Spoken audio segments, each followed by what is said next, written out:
Cabinet takes important decision, approves 18,200 crore rupee production-linked incentive scheme to boost indigenous battery storage production. The step is expected to attract direct investment of around 45,000 crore rupees in battery storage manufacturing projects.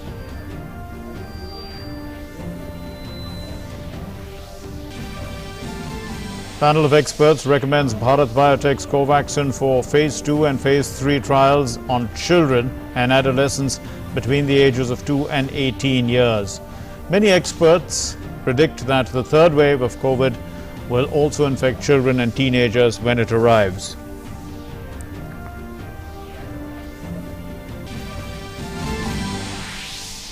Union Health Minister Dr. Harshvardhan holds a high-level meeting with health ministers from 8 states and union territories. They discuss COVID management and vaccination delivery. He says that the states should not have unrealistic expectations about vaccinations and they should make plans based on ground realities.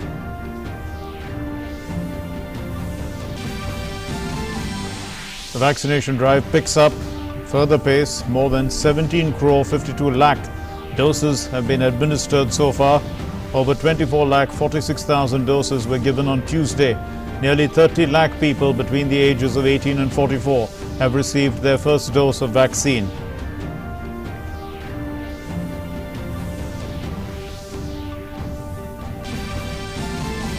The Railways, Indian Navy, Indian Air Force continue to make efforts to make oxygen available all across the country. 100 oxygen express trains complete their journeys. They've delivered 6,260 metric tons of oxygen. IAF continues to transport oxygen containers from overseas. Indian naval ships also bring oxygen from Kuwait. The country remembers caregivers and nurses for their immense contribution to healthcare. On International Nurses Day today, Prime Minister Narendra Modi expresses gratitude to nursing staff fighting at the forefront in this battle against COVID.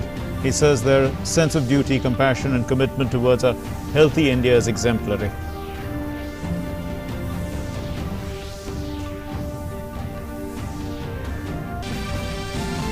And Israeli Prime Minister Benjamin Netanyahu declares a state of emergency in the Israeli city of Lod, following clashes across the city amid escalating tensions between Israel and Palestine.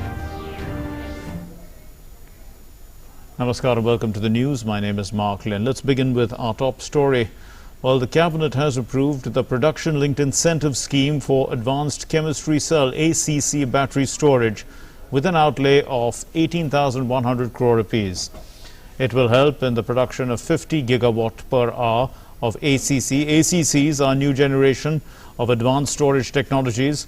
They can store electric energy either as electrochemical or chemical energy and convert it back to electrical energy as and when required. The Union Minister, Prakash Javadekar, briefed the media on the scheme on Wednesday. ELI for advanced chemistry cell battery storage will be of 18,100 crores. It will help production of 50 gigawatts of battery storage, and we expect 45,000 crore rupees of investment, foreign as well as within the country. Prakash Javadekar also informed that ACC battery storage manufacturers would be selected through a transparent competitive bidding process. He said that the scheme would invite domestic and foreign investment and would greatly support the Atmanirbhar Bharat initiative of the government. 2,000 rupees per kilowatt hour इस rate से ये incentive मिलेगा, ये bidding भी होगा इसके लिए, और जो अच्छा सेल करेंगे, जो अच्छा एफिशिएंसी बढ़ाएंगे और जो लोकलाइजेशन ज़्यादा करेंगे उसको ये ज़्यादा फायदा होगा. ये इसलिए मैंने कहा कि ये मेक इन इंडिया का भी आविष्कार है और ये आत्मनिर्भर भारत का भी दृश्य है, परिदृश्य, और इसमें देशी विदेशी निवेश सबका स्वागत है. The Union Minister further said that ACC program will be a key contributing factor to reducing India's greenhouse gas emissions. which will be in line with India's commitment to combating climate change. This is a win-win formula for climate change, for green growth, for Indian philosophy of Make in India and Atmanirbhar Bharat, where investment, trade, industry are all welcome because it will improve the whole industry sector. It will bring in foreign and national investment.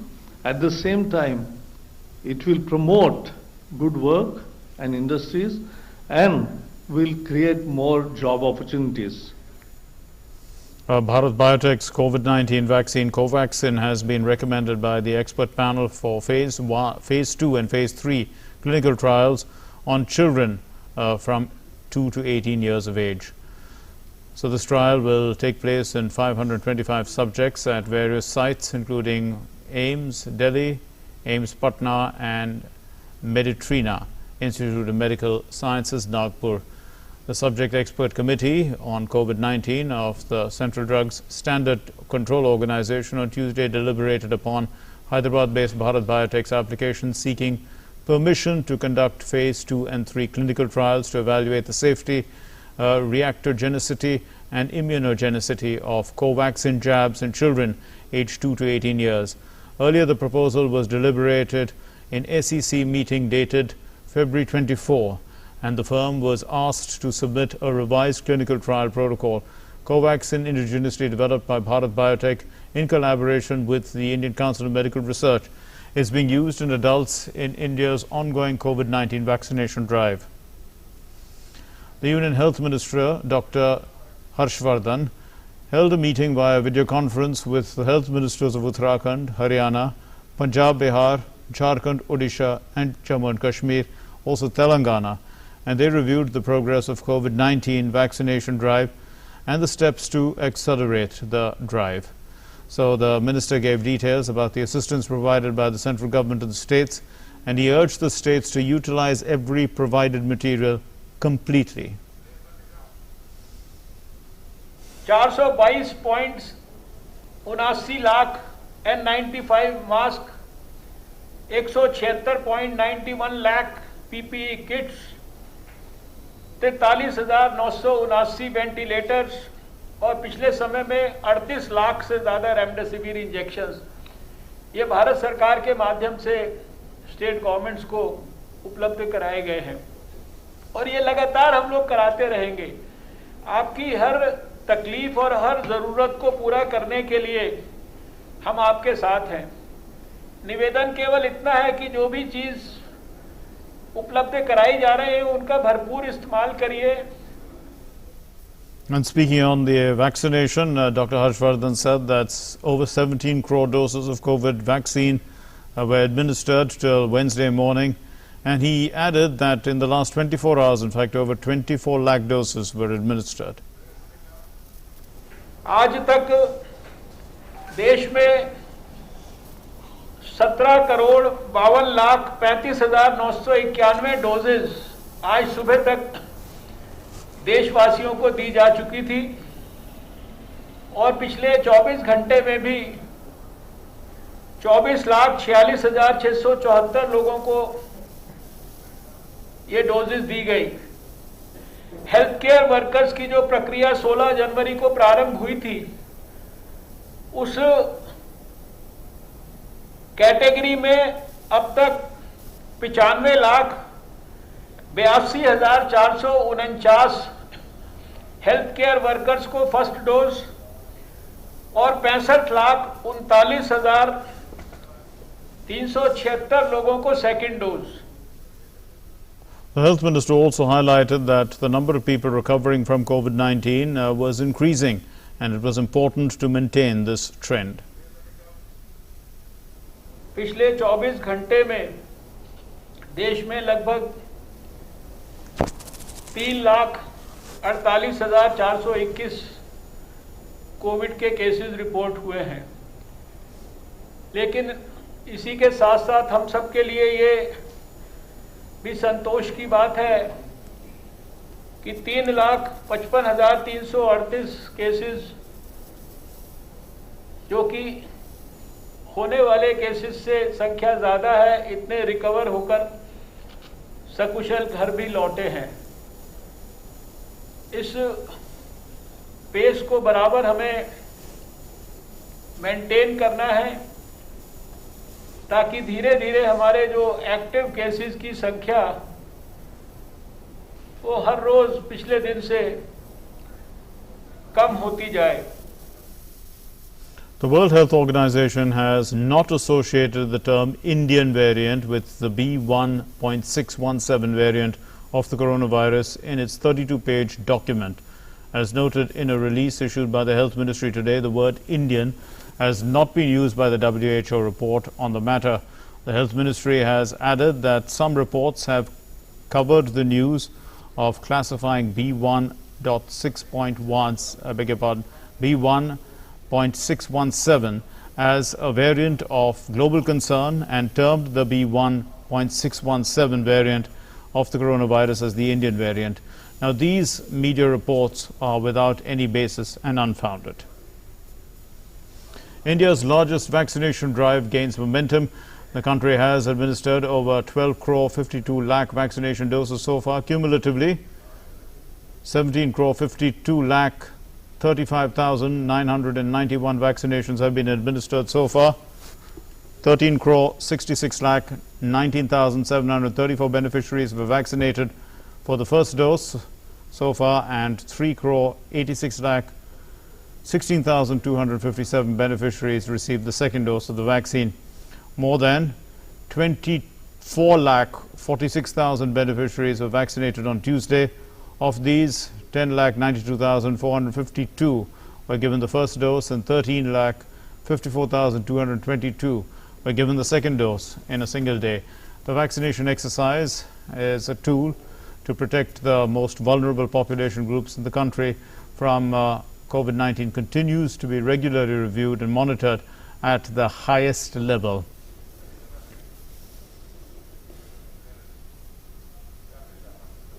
In Assam, the new SOPs have been released for Corona curfew. The curfew will be in place from 2 p.m. in urban and semi-urban areas. Curfew timings across Assam have been extended. These SOPs will remain in force for 15 days starting from Thursday 5 a.m. as will be in urban as well as semi-urban areas of Assam. All government and private offices would remain closed for the next 15 days. All religious places will remain closed for the next 15 days. All marketplaces will close their shutters by 1 p.m. All weekly markets will also remain closed for the next 15 days. Stern action would be initiated against violators. A maximum of 10 people have been allowed for weddings. Assam DGP said that anyone found organizing functions during this period would be charged with attempt to murder case. And buses have been allowed to operate with only 30% passengers. Pillion riding has been banned according to the new SOPs. However, women and children pillion riders have been allowed.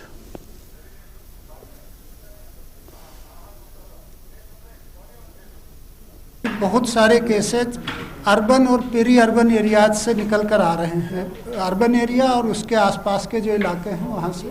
तो इसलिए ये सारे restriction जो किए गए हैं कि सारे म्यूनिसिपल कॉरपोरेशन, म्यूनिसिपल बोर्ड और रेवेन्यू टाउन, ये जो अर्बन कॉन्ग्लोमरेशंस हैं, उनके पेरीफेरी से 5 किलोमीटर की एरिया के भीतर ये सारे रेस्ट्रिक्शंस प्रयोज्य होंगे। सवेरे 5 बजे से 1 बजे तक ऑफिस खुलेंगे और 1 बजे से 2 बजे तक लोग वापस घर को आ सकते हैं, और 2 बजे से लेकर के सवेरे के 5 बजे तक कर्फ्यू, जो कि पहले नाइट कर्फ्यू था 6 बजे से, वो अब 2 बजे से 5 बजे तक अर्बन और सब अर्बन एरियाज में रहेगा। Telangana, joining the list of growing states, has enforced a 10-day lockdown from 10 a.m. this morning amid a surge in coronavirus cases. The relaxation period for all activities is only between 6 a.m. and 10 a.m. The decision taken at a cabinet meeting held on Tuesday to contain the COVID spread. Telangana registered 4,826 positive cases and 32 deaths on Monday, and it has crossed the 5 lakh COVID-19 infections mark. Apart from Andhra, where there is a partial curfew, all other southern states would be in lockdown. There is lockdown in Tamil Nadu and Karnataka till May 24. Kerala too, the shutdown period is still May the 16th. Most states have taken to lockdown as a measure to stem the spread of infections.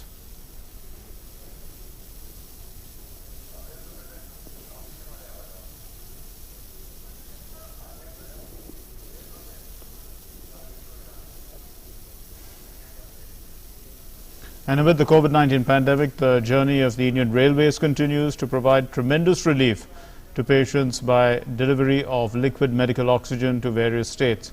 The Indian Railways runs the 100th Oxygen Express train, delivering 6,260 metric tons of oxygen.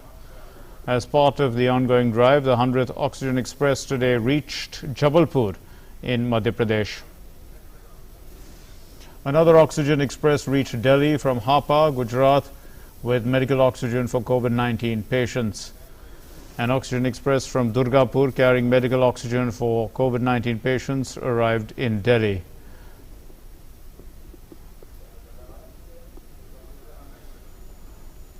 A train carrying liquid oxygen also reached the national capital from Tata Nagar.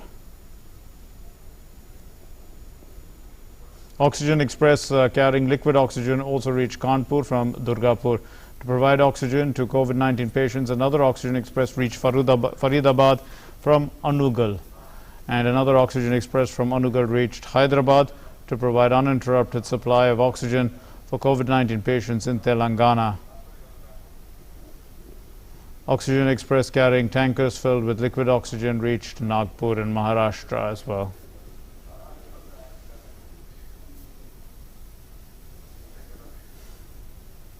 Well, in the spirit of goodwill, the global community has been helping India through the international donations as well as aid of COVID-19 medical relief, supplies, equipment since the 27th of April 2021 to support India and allow India to address the challenges of COVID management.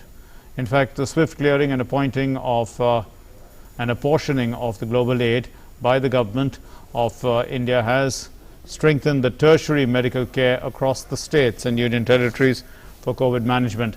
9,284 oxygen concentrators, 7,033 oxygen cylinders, 19 oxygen generation plants, 5,933 ventilators or BiPAPs as well, and 3.44 lakh remdesivir vials.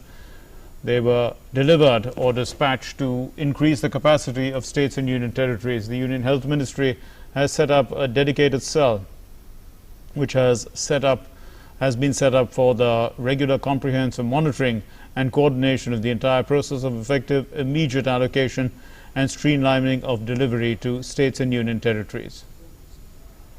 The PM CARES Fund has approved procurement of 1.5 lakh units of SpO2 based oxygen supply system developed by DRDO. The fund has accorded sanction of procurement of 1,50,000 units of OxyCare system. It's developed by DRDO at a cost of 322.5 crore rupees. OxyCare is an SpO2 based oxygen supply system which regulates the oxygen being administered to patients based on their sensed SpO2 levels. So under the sanction, 100,000 or 1 lakh manual and 50,000 automatic OxyCare systems along with non-rebreather masks as well as other things are being procured. The OxyCare system delivers supplemental oxygen based on SpO2 levels and prevents the person from sinking into a state of hypoxia. So the system was developed by the Defense Bioengineering and Electromedical Laboratory, Bengaluru, which is a part of DRDO, and this is for soldiers posted at extreme high altitude areas. So the two variants of the system have been configured. The basic version consists of a 10-liter oxygen cylinder, a pressure regulator cum flow controller and humidifier, and a nasal cannula. And the second configuration is an oxygen cylinder equipped with electronic controls which automatically regulate the flow of oxygen. The SpO2-based oxygen supply system optimizes the consumption of oxygen based on SpO2 readings of the patient and effectively increases the endurance of the portable oxygen cylinder. So these OxyCare systems can be used at home, in home quarantine centers as well, and COVID care centers and hospitals too. So the DRDO has transferred the technology to multiple industries in India which will be producing the OxyCare systems. Our next story, the Chief of Army Staff, General Naravane, is on a 2-day visit to White Night Corps in Jammu and the forward areas including Akhnur, Rajouri and Nowshera. He is accompanied by Lieutenant General Y.K. Joshi, the Northern Army Commander, and he was briefed regarding the prevailing security situation, operational preparedness, COVID-19 management and the assistance provided to veterans and people of the region in the fight against the pandemic. General Naravane interacted with troops deployed in the forward areas and appreciated the sustained efforts of all ranks and the White Night Corps towards maintaining the sanctity of the line of control, as well as wholeheartedly assisting the civil administration, veterans and civil population, especially in border areas, to combat the spread of COVID-19 pandemic. He visited the military hospital at Jammu, reviewed the medical preparedness of COVID-19. General Naravane, he also appreciated the vital critical care that's being provided by the doctors and healthcare workers and awarded them appropriately.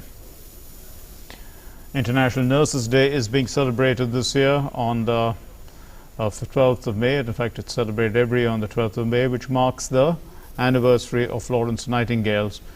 So it's widely regarded, of course, as because Florence Nightingale is considered the founder of modern nursing. So the day holds much significance this year as well in the fight against coronavirus, which has infected more than 16 crore people across the globe. And the Prime Minister has expressed gratitude to the hardworking nursing staff. On Twitter, the Prime Minister said, and I quote, "International Nurses Day is a day to express gratitude to the hardworking nursing staff who are at the forefront of fighting COVID-19. Their sense of duty, compassion and commitment towards a healthy India is exemplary."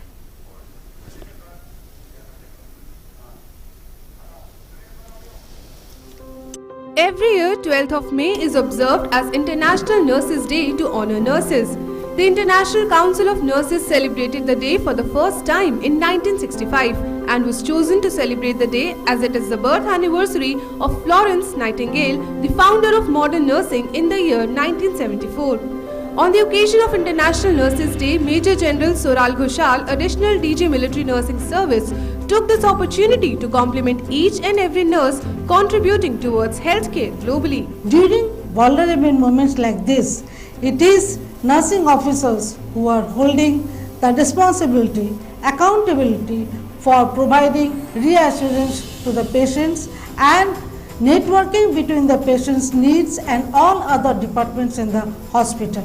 This year, the theme for the International Nurses Day is Nurses, a Voice to Lead, a Vision for Future Healthcare that emphasizes on the need for nursing innovation and empowering nursing workforce for tackling such global health crises in future in this context.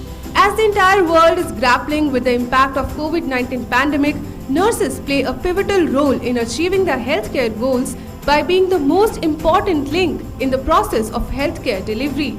Throughout history, the military nursing service has played an indefatigable role in stepping into times of crisis. They are deployed in various armed forces establishments to care for the COVID-19 patients, apart from the peace and war establishments which deliver routine medical care. They are serving in advanced echelons such as Leh, Rajouri, Dora, Kargil and many other far-flung areas for the care of the troops in India. The work put in by the nurse in COVID-19 crisis is a powerful and practical demonstration of the potential that nurses possess to address big healthcare challenges.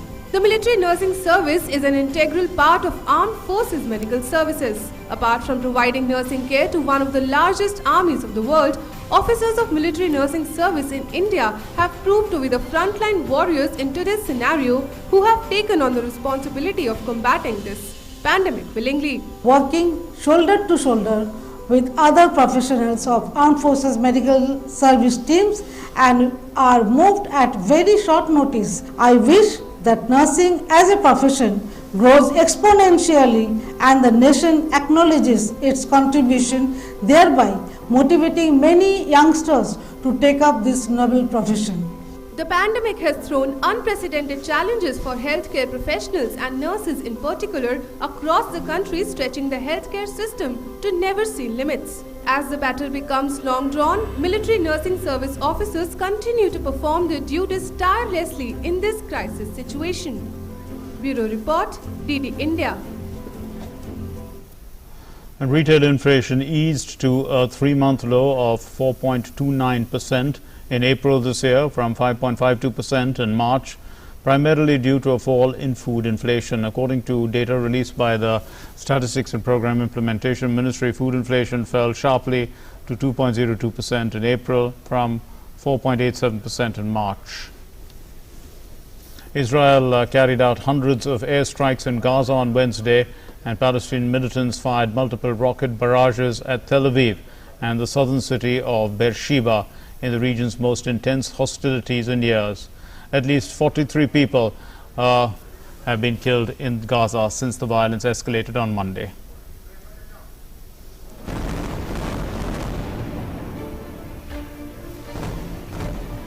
At least 43 people have died in some of the worst violence in years between Israel and Palestinians living in the enclave of Gaza. Palestinian militant group Hamas fired a barrage of 130 rockets at Israel's capital Tel Aviv on Tuesday. This allegedly in retaliation for an Israeli strike which destroyed a tar block in Gaza. However, the Israeli military said it targeted militants in Gaza in response to earlier rocket attacks. Hamas leader Ismail Haniyeh said Israel had quote-unquote ignited fire in Jerusalem and was responsible for the consequences. He said if Israel wants to escalate, the resistance is ready. If Israel wants to stop, the resistance is ready for that too. Israeli Prime Minister Benjamin Netanyahu said militants in the Gaza Strip will pay a heavy price for their belligerence. We are at the height of a campaign. Since yesterday, the Israeli Defense Forces executed hundreds of attacks on Hamas and Islamic Jihad in Gaza. We targeted commanders, we hit many of their quality targets. Hamas will be getting blows it didn't expect. Netanyahu declared a state of emergency in the Israeli city of Lod after clashes broke out there.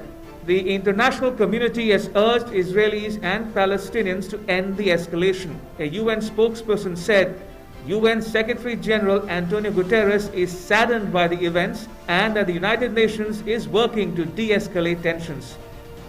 He is deeply saddened to learn of the increasingly large numbers of casualties, including children, from Israeli airstrikes in Gaza and of Israeli fatalities from rockets launched from Gaza. The Secretary General's thoughts are with the families of the victims. Israeli security forces must exercise maximum restraint and calibrate their use of force. The indiscriminate launching of rockets and mortars towards Israeli population centers is unacceptable. For its part, the United States called on all sides to exercise restraint. At his daily briefing, U.S. Foreign Ministry spokesperson said the U.S.'s message continues to be one of prioritizing de-escalation and urging calm and restraint on both sides. We stand by Israel's right to defend itself. We also stand by the principle that Palestinians deserve the right to live in safety and security. I'm not here to adjudicate military operations, to say what is proportional precisely, what is not, but the United States certainly stands by the principle that civilians should not, that any loss of civilian life is deeply lamentable, whether that is a Palestinian life or an Israeli life. The Arab League condemned the Israeli airstrikes on the Gaza Strip. It called on the international community to move urgently to stop Israel from escalating the situation. Meanwhile, dozens of people demonstrated outside the US Foreign Ministry building in Washington, D.C. in support of Palestinians.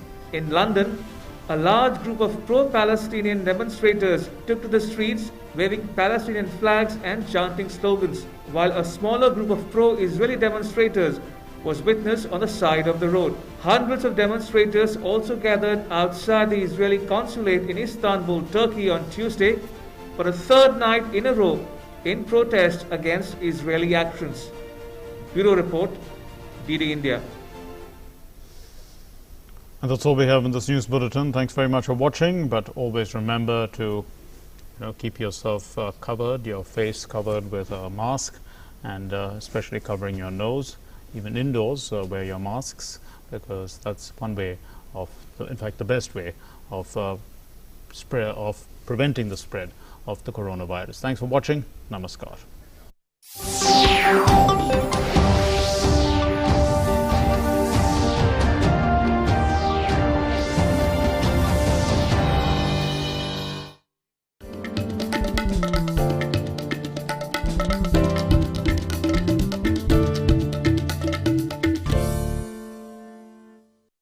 प्रधानमंत्री फसल बीमा योजना के अंतर्गत फसल की